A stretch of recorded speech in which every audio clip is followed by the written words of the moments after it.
कि हमारी जो बहनें हैं मेवा आपको पता है कि पिछले 5 साल से हम लोग इस प्रोग्राम को अंजाम दे रहे हैं और अभी तक हम लोग अलहमदिल्ला खामोशी इस काम को करते थे, लेकिन गवर्नमेंट की कुछ शर्तें होती हैं उन सबको काम करने के लिए।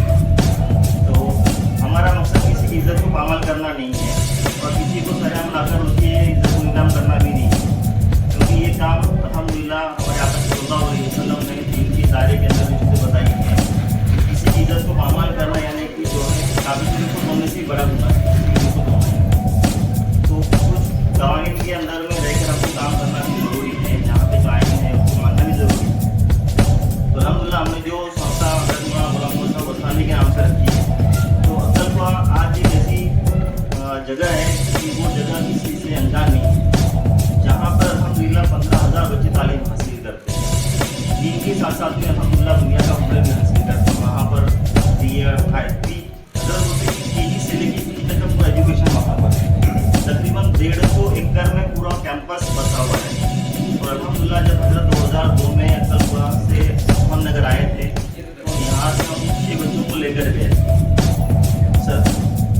ताई साहब के वालिद साहब मरहूम अल्लाह को जन्नत नसीब करे, उनकी बड़े जिगरी थी, तो उन्होंने इस इदारे को उनके सुपुर्द करने के लिए अक्सलपुरा जाके विजिट करवा कर उनको यहाँ पर दावत दी। ताई साहब के वालिद साहब की दावत को उन्होंने कबूल कर अक्सलपुरा से यहाँ पर आने के बाद उन्होंने यहाँ के लोगों की हालात को देखा, यहाँ के खस्ता लोगों की हालात को देखकर उन्होंने फिक्र की कि यहाँ के सरजमी पे क्यों नहीं इदारा कायम हो जिससे तालीम की बेदारी हो। किसी भी कौम की अगर तरक्की चाहते हो तो उसको तालीम के अंदर आगे बढ़ना पड़ेगा। आज सदर कमेटी की जो रिपोर्ट है, सदर कमेटी की रिपोर्ट ने बताया कि मुस्लिम सबसे ज़्यादा पसमानदा है तालीम के एतबार से, क्योंकि हमारी कौम जो है तालीम के अंदर आगे बढ़ती नहीं है।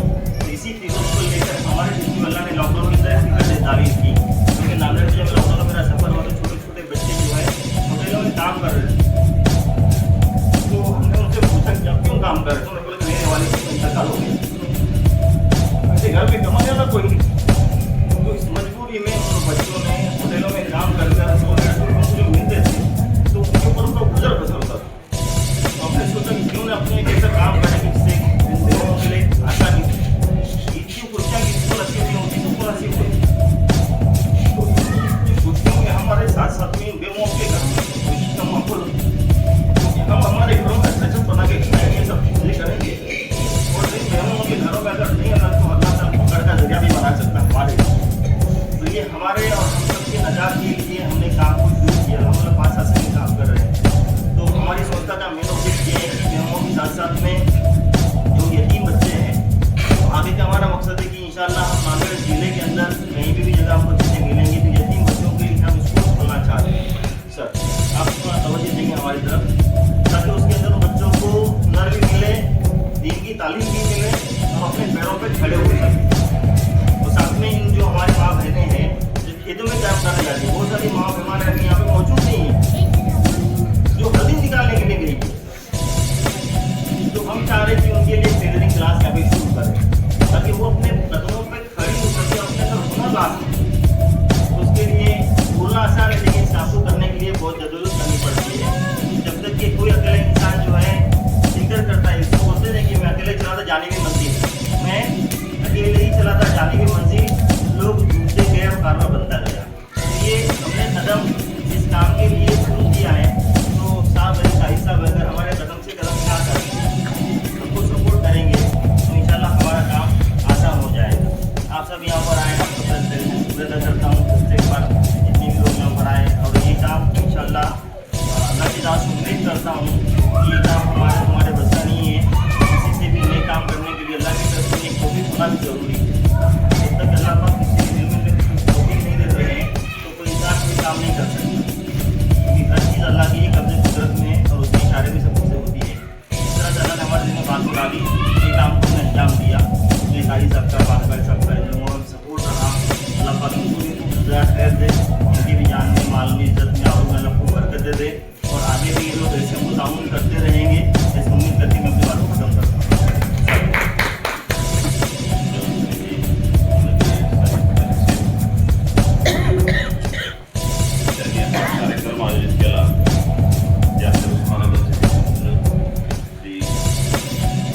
म्हणजे जे भावनिक झाले त्यांनी बोलताना त्याच्या डोळ्यात अश्रू येऊ लागले की हा त्यांनी हॉटेलमधली कथा सांगितली किंवा आज पुढं काम करत असताना ती आठवण त्यांना भावनिक.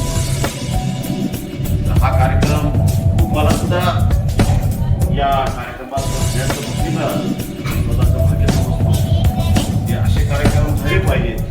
कुठल्याही समाजात किंवा समाजात हा जो आपण रमजान महिमा पवित्र सण आहे या निमित्तानं आपण त्या अनाथ विधवा कुटुंबाला आपण एक वाटप केलं. वेगवेगळ्या समाजात वेगवेगळ्या सणामध्ये ज्या ज्या काही गरजू आहेत विधवा आहेत कुटुंब आहेत त्यांना गरज आहे त्यांना ते एक वाटप झाले पाहिजे. आणि सरांनी बोलताना सांगितलं की माझं शाळा पुढे पालक आहे अनाथ मुलांसाठी शाळा खुल्याचा कार्यक्रम किंवा स्किल डेव्हलपमेंटचा एक ट्रेनिंग सेंटर असते सिलाई मशीन शिकवण्याचे ट्रेनिंग सेंटर असते. जिथं जिथं आमची गरज वाटेल सोबत आहे. आणि मी उपस्थित या तुम्हाला एक आश्वासन करू शकतो आश्वासन की एक 2 दिवसामध्ये माझ्यातर्फे त्रिमूर्ती विद्यालयामध्ये आपल्या सगळ्यांना एक किट वाटप म्हणजे हा कार्यक्रम मी खूप म्हणजे त्यांना हे बघून मी 5 वर्ष झालं काम केलं. मला सुद्धा हे आपसूक वाटलं स्वतःला देखील वाटलं की अनाथ माणसासाठी आपण काम केलं पाहिजे. त्यांना गरज आहे त्यांना आपण मदत केली पाहिजे. त्या अनुषंगानं मी आताच आमचे पठाण सलामून त्यांची यादी करा नावं घ्या आणि आपण शाळेमध्ये कार्यक्रम आपण आयोजित करून त्यांना वाटत करू. एवढंच या आपल्याला सजेस्ट करू. आणि परत एक बात वैद सेठ आपलं अभिनंदनपेक्षा आपलं आभार व्यक्त करतो धन्यवाद देतो आपल्याला की हा कार्यक्रम सातत्यानं आपण करून ठेवा. जिथं गरज पडेल तिथं आम्ही तुमच्या सोबत आहोत.